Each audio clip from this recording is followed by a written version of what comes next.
Hello everyone, this video is for completing the week 3 exercise assignment and my name is Eka Safer Valencia with class NPM 132 and enjoy the video.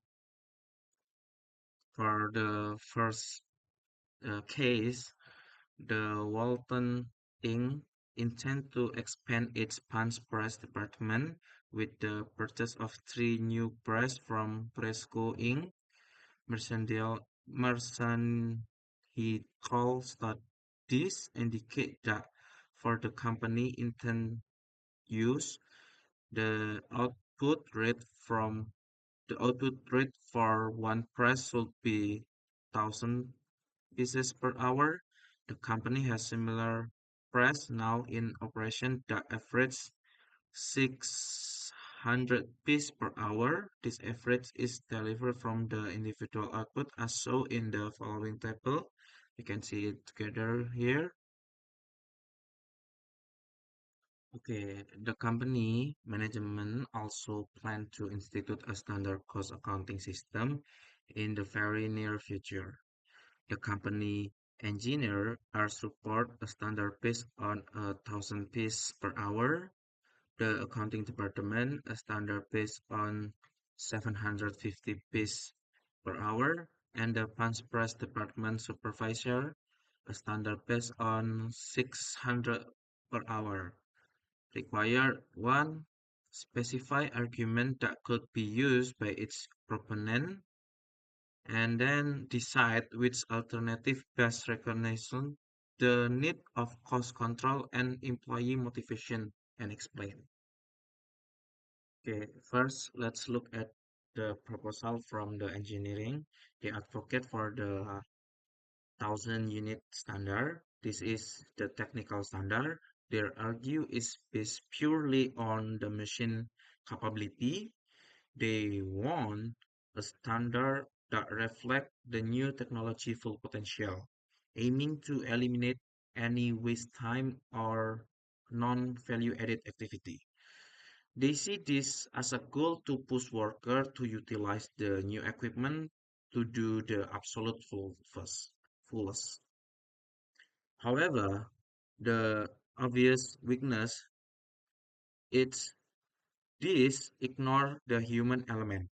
The standards is likely to be impossible for the average worker who face fatigue, minor delay, and learning curve. So setting goals that are perceived as impossible from day one often demotivate, not motivate all the employee. Next, we have the proposal from the accounting department, which is 750 unit per hour. They call this the challenging but fair standard. Their argument is grounded in attainability and incentive theory.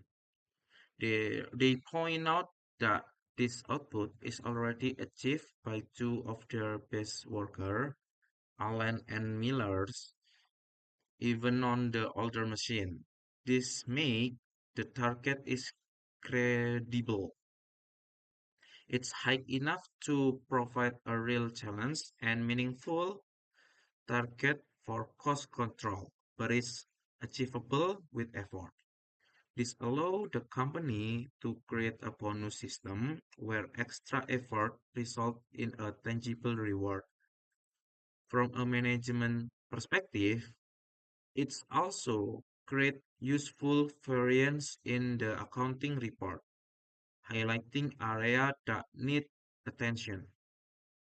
The strength of this proposal is that it attempts to balance the need for improved efficiency with the need to keep worker motivated. Okay, finally, the Punch Press Department Supervisor proposed the 600 unit standard, essentially maintaining the status quo.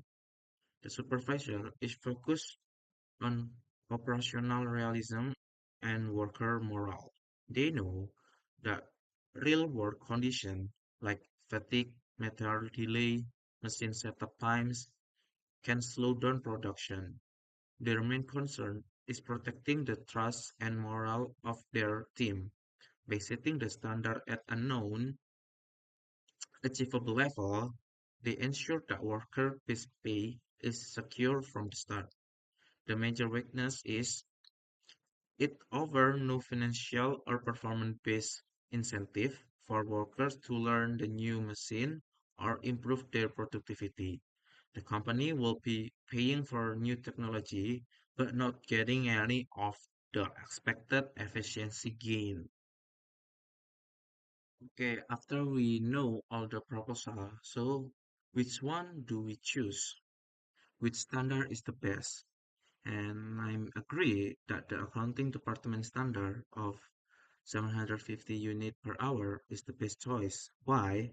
Because first, it truly reconciliates motivate, motivation and control. It's high enough to lower unit cost from the old 600, fulfilling the cost control objective, but low enough to be achieved with effort, which maintain worker motivation. And second, it is a fair and credible standard. As a manager, accounting texts often state a good plan set fair standards so the extra effort is rewarded with bonus pay. The fact that some workers are already hitting this target on older equipment proves it possible on the new ones. So it's more proof that with old equipment, there's a worker that can hit it. So in new equipment, I think that it's possible for more worker hit the target. And the third, it's allow for a learning curve. It unknown that worker need time to master the new process, but it pushes them to improve beyond the old average of 600. It is the perfect middle ground between the engineers and superficial idea. Okay, now let's move to E1111. Nazareth Company estimate overhead of 200 to $25,000 for the next year. An estimate 25,000 unit will be produced with material cost of $500,000. Convention will require an estimate 56,250 direct labor hour at a cost of $8 per hour and estimate 75,000 machine hour. Required computed the predetermined overhead rate to be used in applying factory overhead to production of each of the following base. One is unit of production, two material cost, three direct labor hour, four direct labor cost, and five machine hour. Okay, after we read the question, we had the information like this. You can see. Okay, first the simplest method, unit of production. The formula, as we know from the chapter, is estimated overhead defined by estimated unit. So we take 225,000 and divide by 25,000 unit. This gives us a rate of $9 per unit. This method is straightforward, but it's only satisfactory if the company makes a single product, only a single product. Next, we use the material cost as the base. The formula is the same, but now our denominator is the estimated material of 500,000.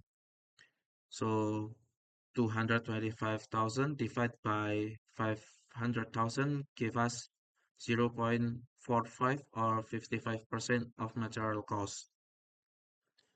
This piece is useful when there is a high correlation between material costs and overhead activities like purchasing or handling. The third, we use direct labor hour. This is very commonplace, especially in a labor intensive setting. We divide our $225,000 overhead by 56,250 direct labor hour to calculate $4 per direct labor hour. Okay, now for the direct labor cost. First, we need to calculate the total estimated direct labor cost by multiplying the five five 56,250 hour by the 8 per hour rate that give us $450,000. Then we divide our overhead of 225,000 by this 450,000 labor cost.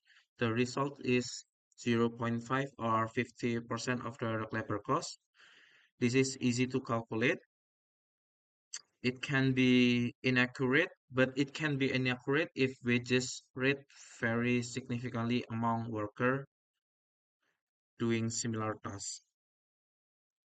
And finally, the last piece, machine hour. This is often the most appropriate in a automate setting as it direct measure the time machinery is in use. We define the 225,000 overhead by 75,000 machine hour. This gives us a rate of $3 per machine hour. Okay, thank you for everyone that watching this video. Hope that my video is useful for everybody that seeing this, and goodbye everybody. Thank you.